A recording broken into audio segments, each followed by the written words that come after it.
starting to take action.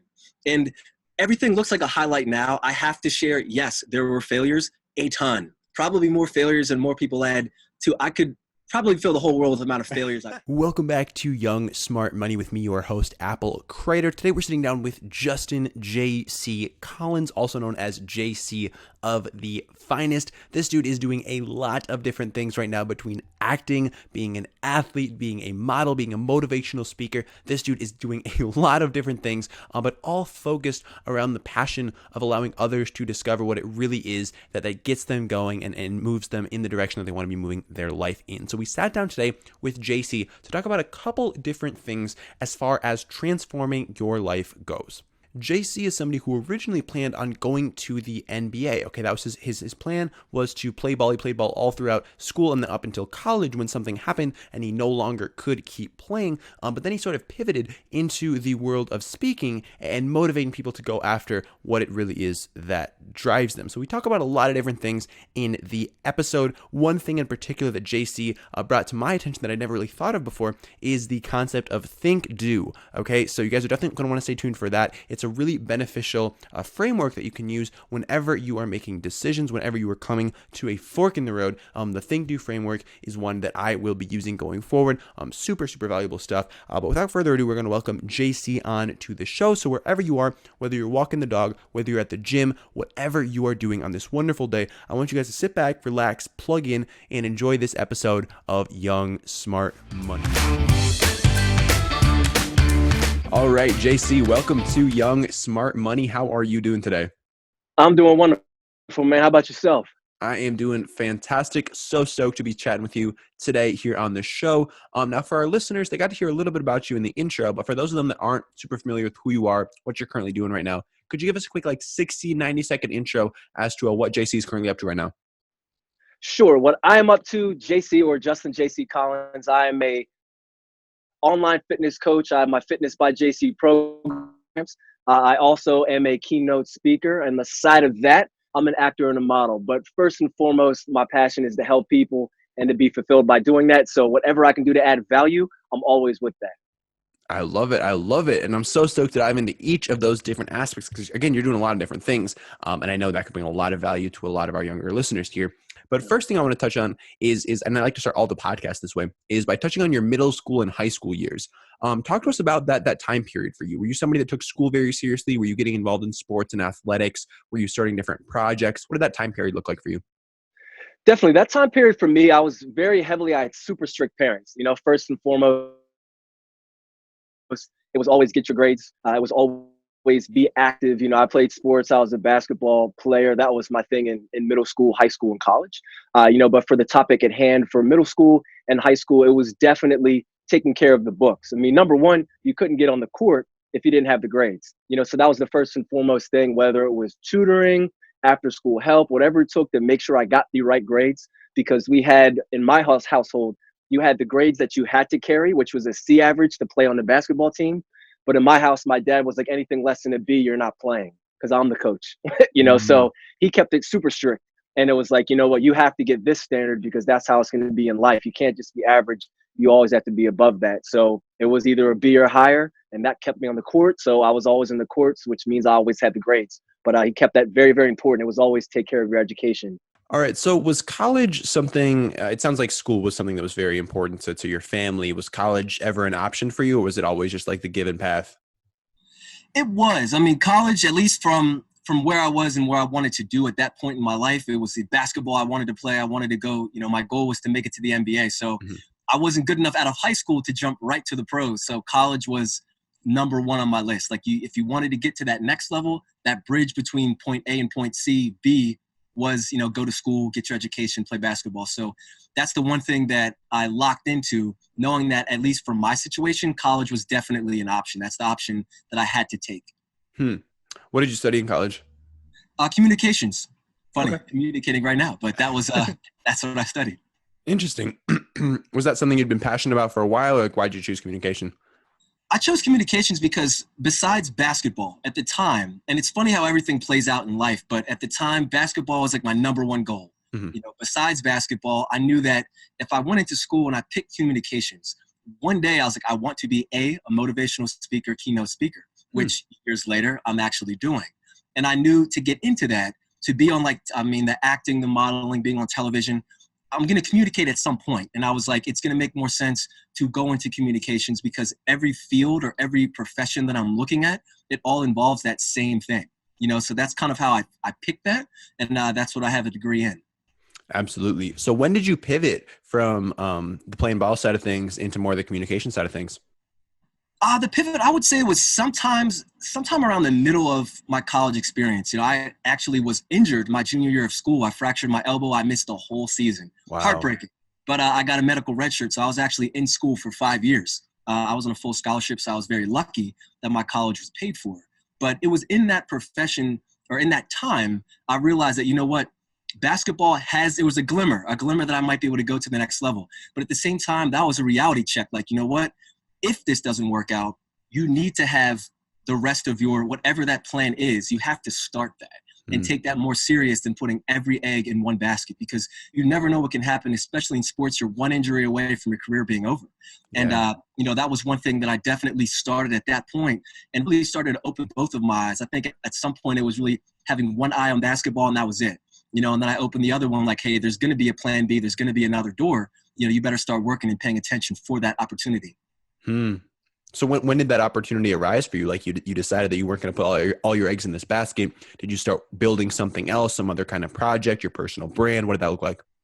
I think it started in that same time period. It didn't technically launch until after college, because after college was when I finished my career. And then I had invites to play, to go to NBA tryouts and Europe tryouts. And I went to those. And that took like 2 to 3 months to train for. So it was like, once that was over, I basically gave myself, hey, you know what? You have 6 to 12 months to where you can stay in game shape. You can keep yourself sharp, because literally how basketball worked is like 1 year later, you're like 5 years behind. And I knew that it was probably in that window. I knew I can maintain and stay where I had to be able to go. If someone called me, I'd be ready to go. So I gave myself 12 months and I was like, if it doesn't work out, that's it, because I already had the wheels spinning and I could see something that had more of a longevity. With sports, you only have so long to play them. When your body gives out, you can't play in the NBA at like 70 years old, so it's like, I knew max, if say I'm 20 years old, I have like maybe 15 years max. Yeah. But then if I live to 100, I still have 65 years left of my life. So I need to plan for that on the long game. So I think that's when it started, maybe about a year after I finished college and graduated. That's when I really started to hone in. Once it looked like, this dream is over, but you've kind of started getting your feet wet a little bit with this other part, which is part of your other dream. Like, let's really go after that. So it was about a year after school when it really kind of the wheels started to turn. All right. And what was the first like iteration of that other dream? You said like motivational speaker / keynote speaker. Was that like the vision you were working towards, or what was the first sort of area that you were working towards becoming? The first area, it was in that motivational speaking, because it's crazy how things work in life. I mean, when at all times you always hear people saying like, access your gifts, or what are your gifts? And everyone has different ones, because everyone in the world is different. And I feel at that point, people were always coming to me for advice, for logical advice, tactical advice. Because I was in sports, they would come to me for, whether it was give me an exercise or a workout plan, and at that time I had a kind of an idea about dieting. So people were like, hey, can you help me with this? So it got to the point where I was like, you know what, if I'm helping all these people, I just looked at it from, you want to be on TV, you want to be on stages and being a person to where if the NBA is the pedestal, it would be the NBA of speaking is where I want to be at, whatever that means. If that means I'm a keynote speaker, if I travel and give speeches around the world, that was something I really started to get interested in. And I realized as long as I have the knowledge, I'm able to give that to someone. And I had to look at it and step back, because my world was tons of basketball players and tons of people who were in fitness. And then you peel back, and that's only like 1% of the world. There's the other 99% that maybe have no clue how to get into shape or what to do when they go to a gym. And it was like, I can give you that knowledge. I can fill that blanket for you. And that's kind of when it started to really erupt and go in that direction, because it started to make sense. Like, you have something you can share with people that is going to be of benefit. So I think that was the beginning, like kind of like I started sprinkling a little bit of that, like more interest into that.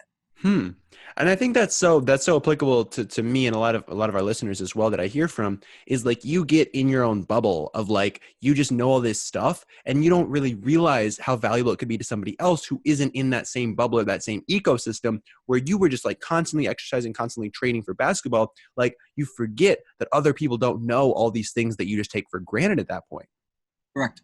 It's definitely correct. It's crazy how it works. I mean, it's just kind of when you learn to step outside of yourself and you see everything from a different perspective, it truly changes the way that you think. When you think different, you see different. And I know that was one of the first things I realized when I started to look around, like, wow, I have something to offer that a lot more people than I think maybe don't have that know-how.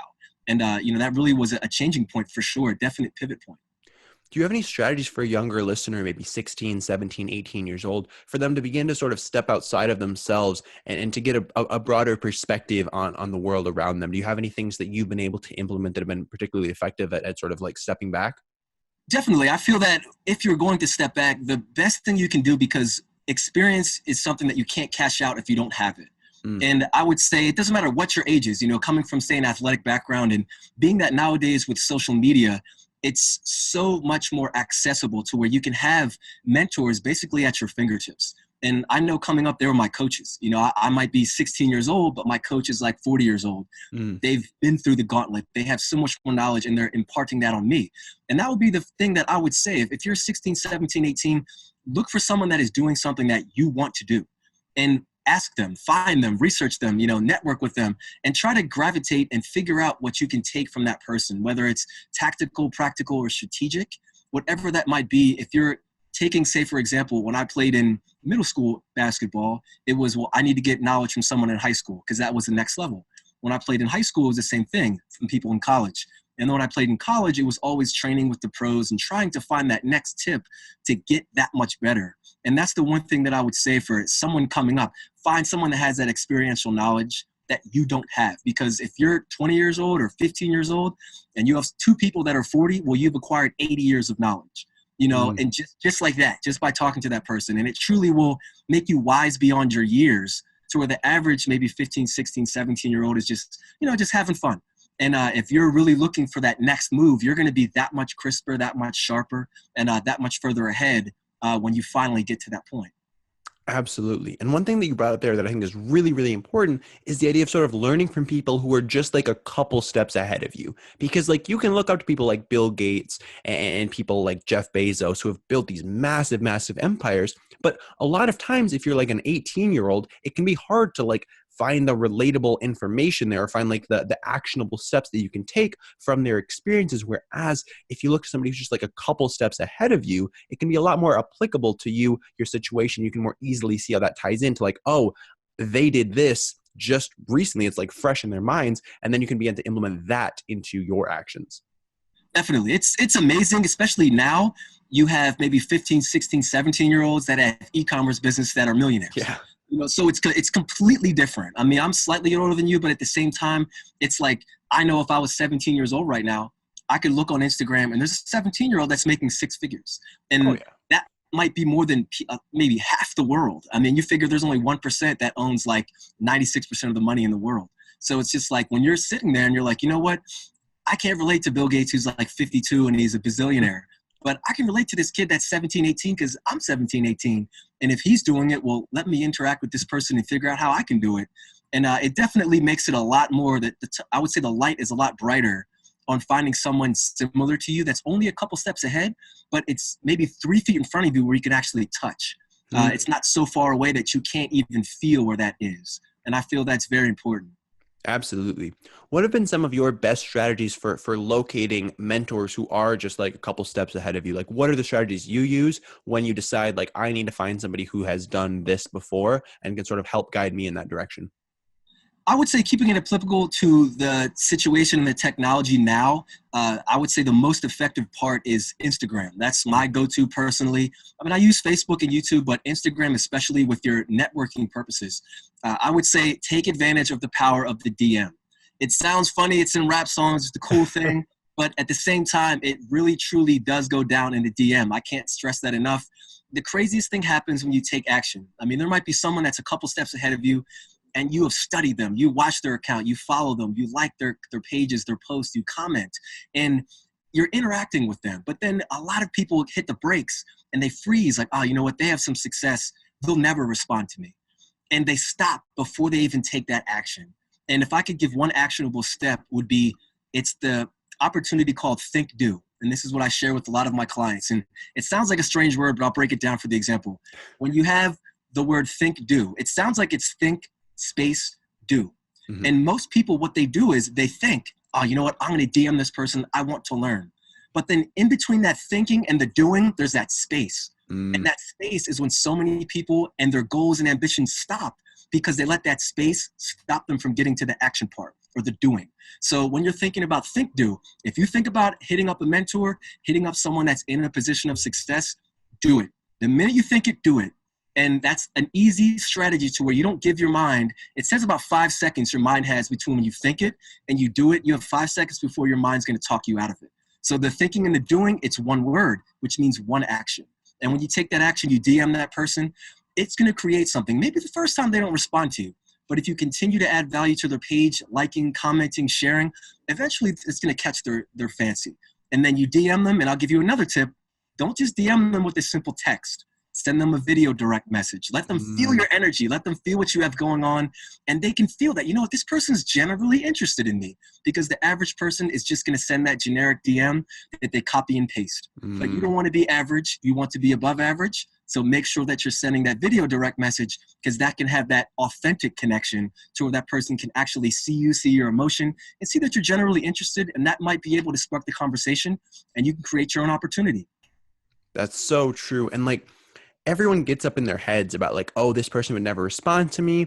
I don't think I could ever like get to them. Like, they probably get hundreds of messages every single day. But you'd be really surprised. Like, I've been able to connect with some people, especially when I was just starting off, that like I never in a million years would have expected them to ever open my message. But like, if you're genuine, if you send a video, if you are like convey your personality and your genuine interest in them and what they're doing, like that is the best thing that you can do. And you can really find yourself connecting with some people that you never, ever would have thought you ever would have been able to connect with. But Instagram and like the power of the DM, it's so wild. And like my whole business has basically been built on the back of DMs. And it's just wild to see like where I've started off and where I've come just by using DMs. It's absolutely ridiculous. I'd agree. It's mind blowing. And to tap on that point, you sent me a video direct message, which I have to give you props for that, because it's crazy how this happens. I have to share the story. Yeah. Because you have the hair. And I'm just gonna, for people that are listening, maybe I know they follow you. If they don't, the hair is colorful. So I'll give you a little funny story. All right. I remember being on Instagram. It was like super late one night. And I had just spoken at a conference in Tampa. And there's a few people I met down there, and they were going to another conference. And I saw that one of them was either going live with you, or they just posted about you in their story. And it was like Apple. And I'm like, that's a cool name. And then I look at the picture, I see the hair. And it was like, I saw that hair. And then I swear to God, for the next week and a half, every day I saw something that had to do with you. It was like my mind programmed my social media, and it started to just pop up everywhere. And then when you sent me that video message, I was like, you gotta be kidding me. This is crazy. And you were like, hey, you want to do the podcast? I was like, let's do it. This is like the coolest thing ever. All through the DM, created through that message. But I swear your hair was like a light bulb. Every time I saw it, I was like, I cannot get this out of my head. And then you appeared in the DM. I was like, this is crazy. We're doing this podcast. Let's go. It was just crazy how it worked. But I agree with you, man. That DM, powerful, very powerful. Yeah. And that's branding right there. I mean, like one of my best strategies for like getting my name out there is just like, I mean, my appearance, my name, I mean, a lot of it is just like, it kind of happened coincidentally, but it just like works really well for branding. Cause like people see me at a conference and they connect with me, and like, I don't know, people remember me a lot of the times just because like my appearance and then also my personality as well. But I think it's really important to when you are reaching out to people, like have something about you that stands out. And then again, try to connect with lots of other people in the space and like figure out who somebody's circle of influences has been really impactful for me as well. When I'm trying to connect with somebody, like look at who they're following. If you want to connect with somebody, check out who they're following and then connect with those people, because that's the easiest way to sort of like bridge that gap.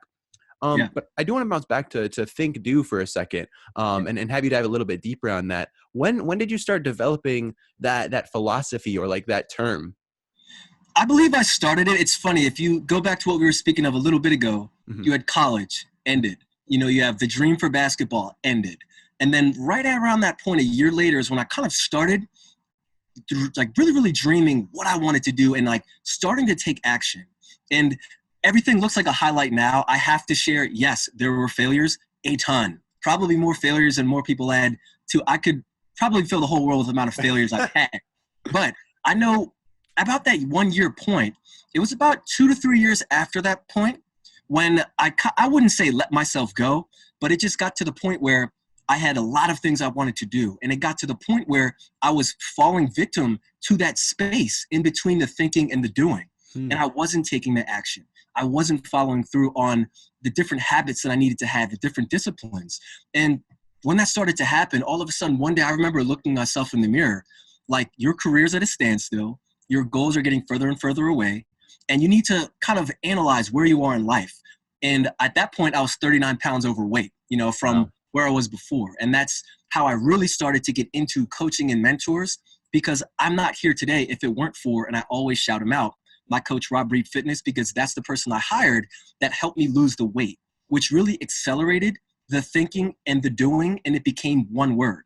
So that was like kind of the ultimate pivot point. If I want to pinpoint one time in my life, that's when it really started, because everything at that point, I knew that my career was like, woo, like going down. And I was like, all right, the ship is not going to sink because I refuse to be average. So I made a commitment and promise to myself that day that I keep to this day, and I'll keep until the day that I die, whenever that is, hopefully a long time from now. But it was whatever you want to do, you're doing it. And if you think it, you're doing it in that breath. It was kind of like if somebody says, do you want to do this? And you say yes to everything.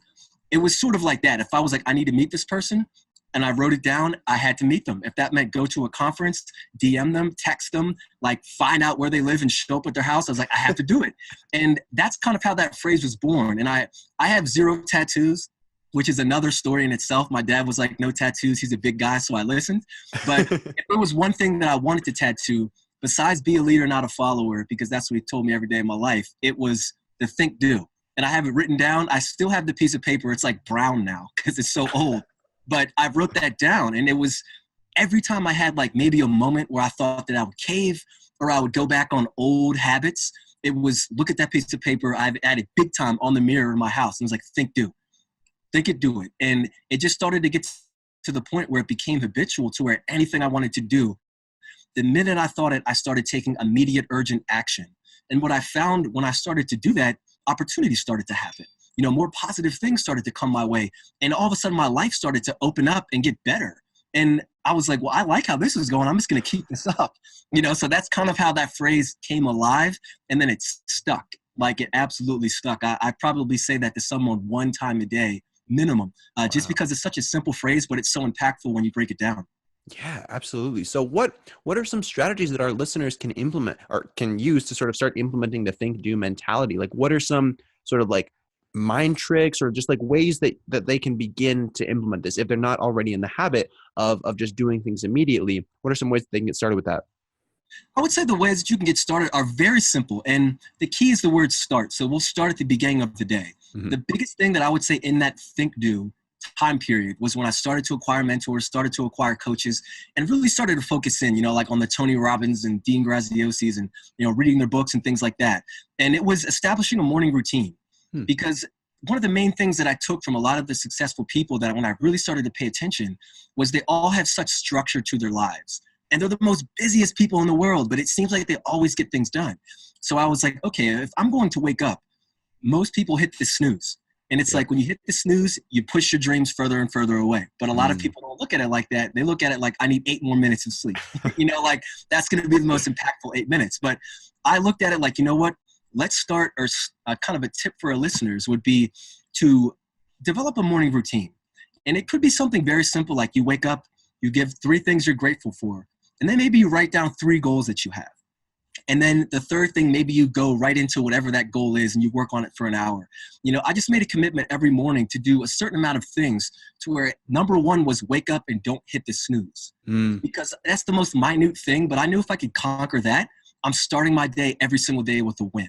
Yep. I'm starting my day in the right direction. And the one thing that I learned from a lot of the more successful people, like yards and yards ahead of me, where they typically win their mornings and they win their ends of their days. So they're starting and ending their day with a win. And that makes the middle of the day a lot easier to tackle because you're beginning with momentum. And you have success, obviously. I've done my research.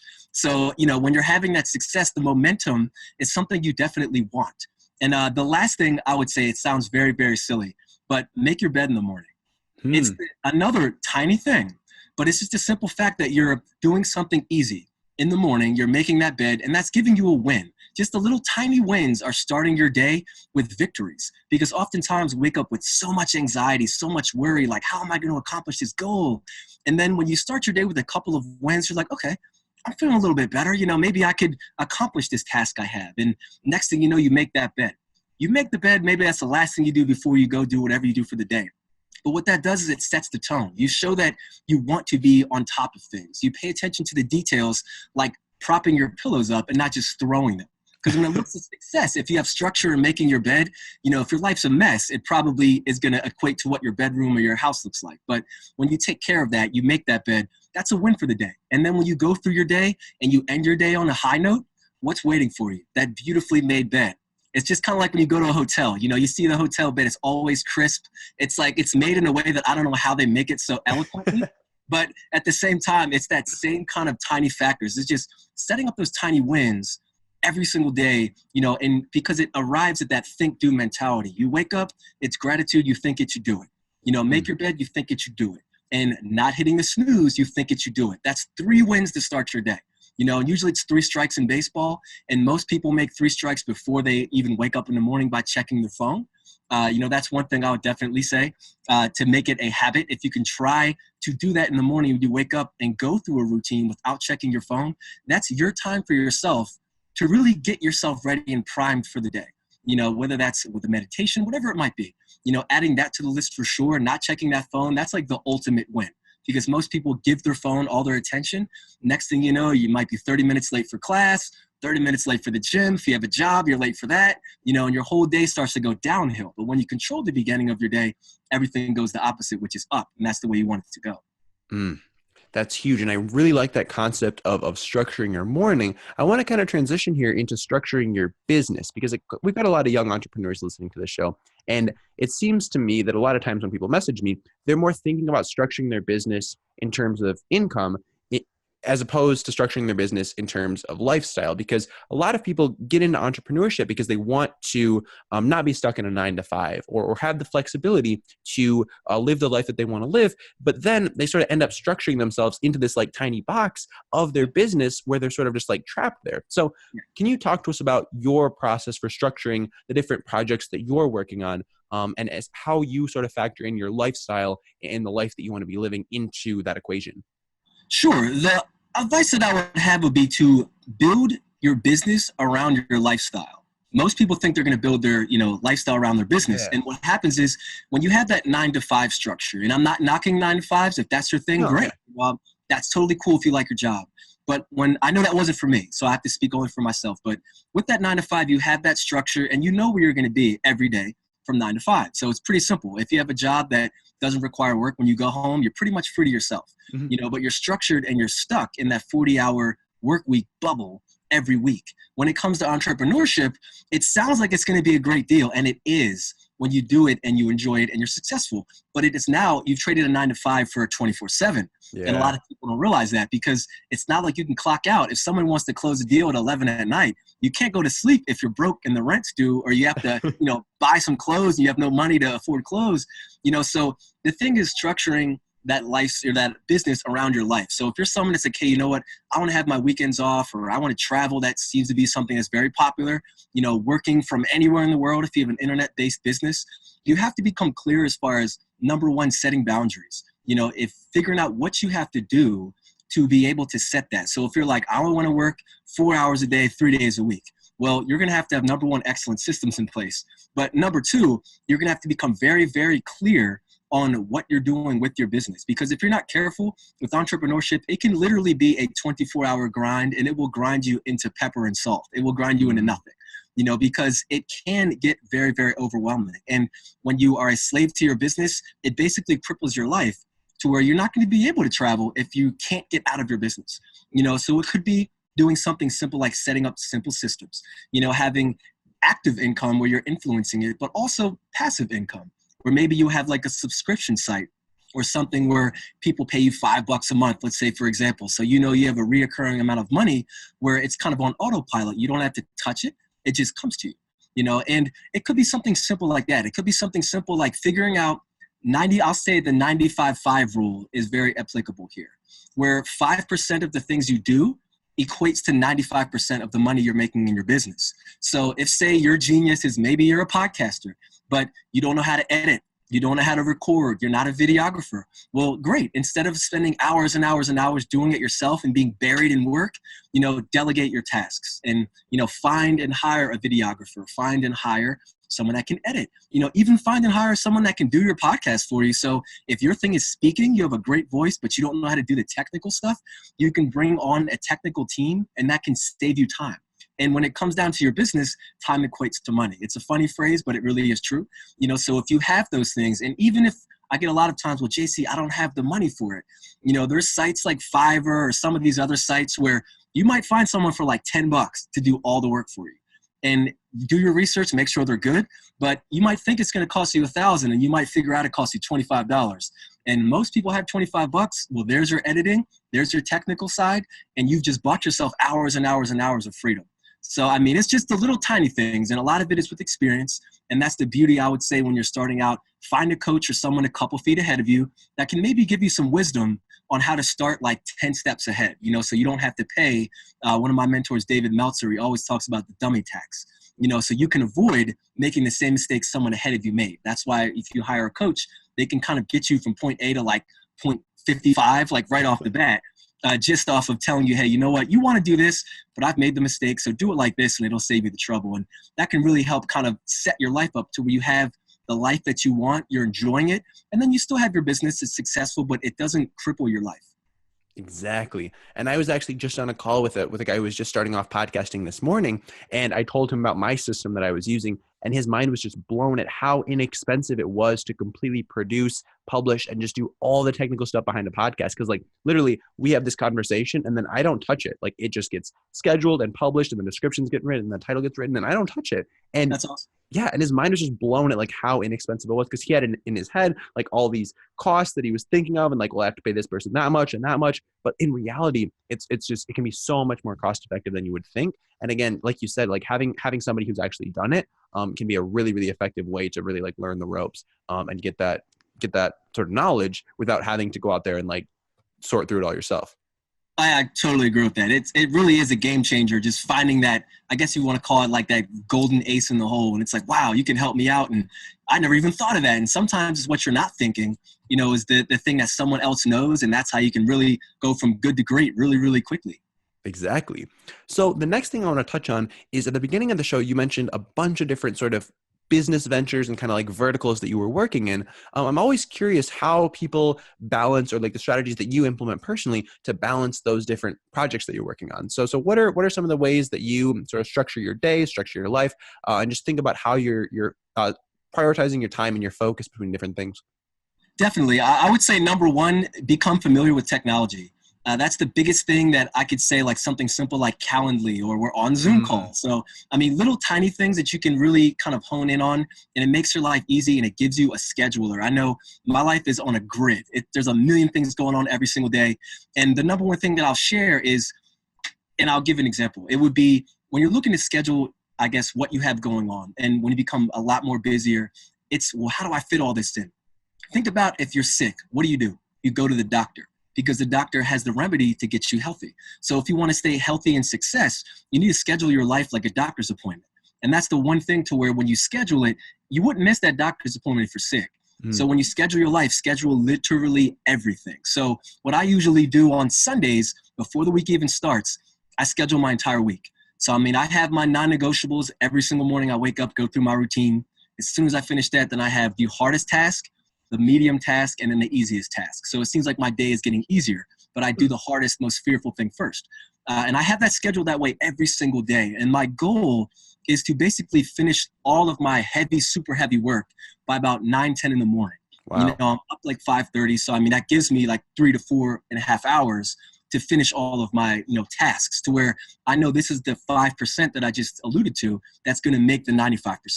Because with my life, I know that I have to be very structured, just because I have clients to manage. I have a podcast to manage. I have my courses to manage. I'm in the middle of writing a book. Like, there's many different things. And on top of that, I have to manage my speaking engagements. And then on top of that, luckily, I have 2 different agents that handle my acting and my modeling. So that helps. But it could always change if it's like, hey, well, you know what? You're going to be on a set Tuesday through Thursday and you're shooting for 16 hours. Well, I know everything else still has to work the days that I'm shooting. So that's why I have those systems in place, those other people that I can delegate tasks to. And I'm up early in the morning enough to where I can get everything completed. And it's very structured to where I know every single day, it's kind of like my life is the same, even though it's different tasks, because every single day it's all scheduled out, all the way down to eating food. I have a crazy diet, so I have to fit those 8 meals in per day, every single day. So it's like I even have when I eat schedule. So it gets very detailed. But what I found is, the more you schedule your life, the more clarity you have, and clarity is very important. So that's one thing that I really focus on every single day, to make sure that I have that and it's very crystal clear what I have to do, so nothing falls through the cracks. That's so true. And I mean, so many people that I talk to, especially young people, they don't even know where their time is going. Like they're just existing, and they're trying to do something, but they don't really know when they're doing it or how they're doing it or even why they're doing it. Because they're just not keeping track of where their time's going. Yeah, it's crazy. I mean, it's the funny thing. I just spoke at a conference, the Progression Conference in LA, with Andy Audate, put on the conference, and he had brought someone named Sammy Bakhtiar. And I like to touch this one little tip here, because when Sam was speaking, people always think, well, where does my time go? Just based off of what you were just saying. And they were like, if you take every single day, let's just say you're scrolling on your phone, people get caught in that black hole scroll, and you lose 1 hour of time. And let's say you get out of class or whatever you're doing, and maybe you spend an hour Netflix and chilling. So that's 2 hours gone for the day. But when you take those 2 hours every day that you're losing from scrolling and just wasting it, over the course of a year, that's 30 days. And it might not look like 2 hours a day is much, but when you look at the whole entire year, you're only operating out of 11 months. And most people get 12. And it seems that if you keep doing that, you're always a month short. So if you're this close to hitting your goals, maybe look at the time. And that's why when you schedule your time, you know where your time's going, and you don't necessarily lose it. Where you wake up and it's Monday, and the next thing you know, it's Friday, and you're like, man, what happened to the week? That happens to a lot of people, and I know that used to happen to me. So if it is happening to you, don't feel bad.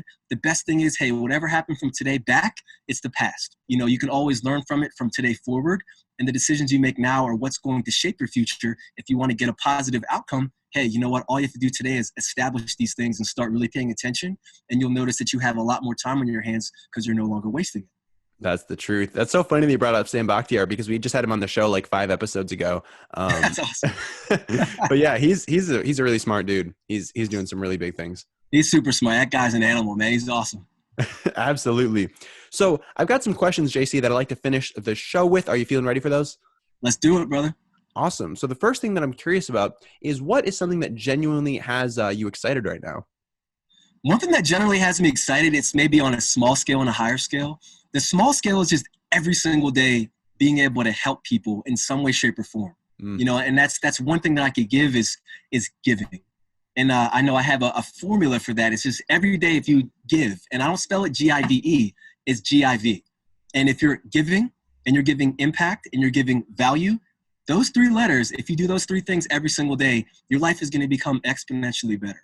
And I know that's one thing I really, really get excited for, because there's nothing like hearing someone maybe that checks your post, or in your case, maybe they listen to your podcast, and then you get a message from them like a month later, like, hey, you changed my life, or I was so scared to do this, and I finally did it because I listened to your episode. Nothing beats that, and it's just the best feeling, and that's how you really get that fulfillment. So, I know on a small scale, that's something that I look forward to like every single day. On a high scale, what I'm looking for is the book that I'm currently writing, Be the Best You. I'm super, super excited for that, because it's like years of knowledge put into one book. So I'm really excited to see how people, really react to that, and number one, how it can be immediately applied and digested into their life. And I hope that it really impacts so many people, because I've had many people impact me. I did not do it alone, so I do not take credit. But I know I have a lot of those things I've been taught in that book. So I'm on the high scale. I'm excited for that too. That's amazing. I'm super stoked for you, man. Thank you very much. That's huge. So I know you talked a lot about your morning routine, but do you have any other habits, things you do on a routine basis, either that in your business or your lifestyle, that just help you get to that next level? I would say it's always looking to increase productivity in some way, shape, or form. I would say if it's not finding a better system, a better mentor, maybe it's I talk to someone through the DM and they have some like new technology that I've never heard about that's like super exclusive. It's just always trying to find a way to every single day get better, at least 1%. If I can do that every single day, I know that I'm improving throughout my life every day, and exponentially over time that's going to compound, and it's going to give you so much more success. So I would say that's definitely, besides like the routines, that's one thing I'm always looking for. Like, where's a way that I can get better? And I know that if you look at every day like that, you're always growing and you're not staying the same. So that should be like a little tiny goal for maybe people out there. If they're looking for that will definitely help you level your life up every day. Absolutely. And just going into life with that growth mindset is so big, because so many people are just like content with where they're at. But like, if you're not striving, if you're not like really trying to get to that next level, you're just going to stay flat. And I mean, like, if you're enjoying your life, that's totally fine. But like, if you want to get to that next level, you have to be looking for consistent growth every single day, because that's what's going to give you that exponential curve over time. I can completely agree. I couldn't have said it better myself. That's completely right. So JC, you're putting out a fair bit of content across social media. Is there any content that you're consuming right now, whether that be books, audiobooks, podcasts, YouTube channels? I'm always consuming, I guess, if you want to call it my circle of influence, whether it's mentors or immediate people that I'm contacted with. And I would say 100%, if anyone's listening, I always share the people that I listen to. Number one, Bedros Keuilian, Ed Milet, David Meltzer, Dean Graziosi for sure. Sam Bakhtiar, because we've mentioned him. Many other people, Gary Vee, obviously, with entrepreneurship. I know with many different podcasts, I love Tim Ferriss' podcast. It's very vast. Has a lot of information, as well as, just like the other people, Ed Milet, Andy Frisella, many different people on a regular basis, where if I'm not consuming their posts, I'm definitely consuming their podcasts, because they all share actionable steps. And the one great thing about success, it always leaves clues. And you can find those little clues and apply them to your life and use the knowledge of people maybe double your age or higher.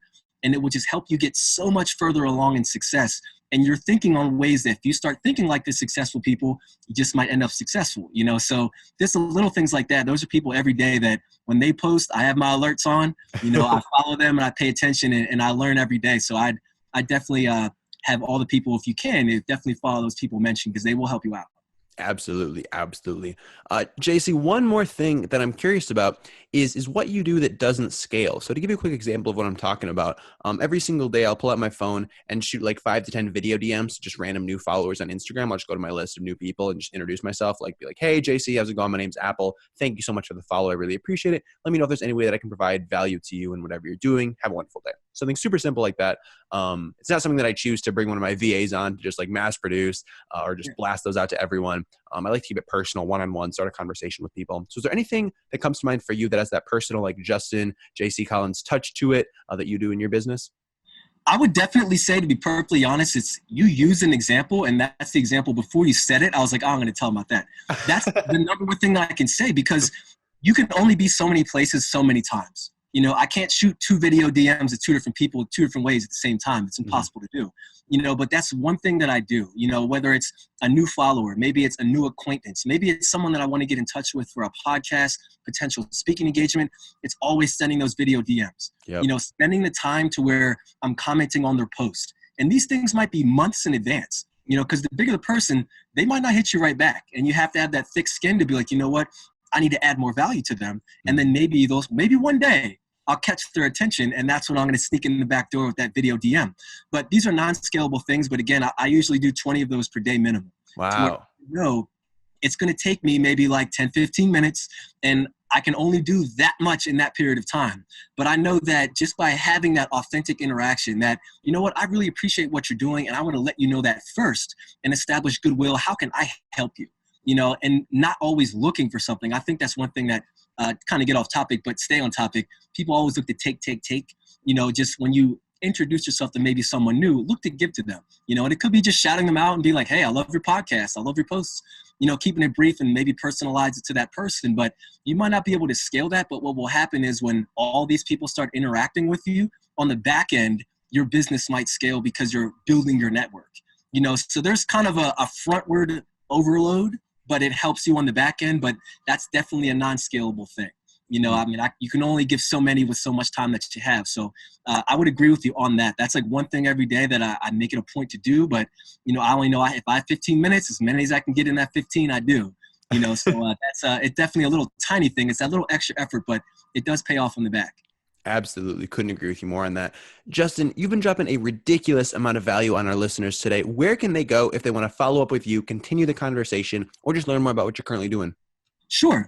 Number one, my main platform that I'm on all the time is Instagram. That's at JC of the Finest. That's JCOFTHEFINEST. So Instagram is my number one. My number two is my website, jcofthefinest.com/fitness. And with my fitness, you'll be able to access my courses.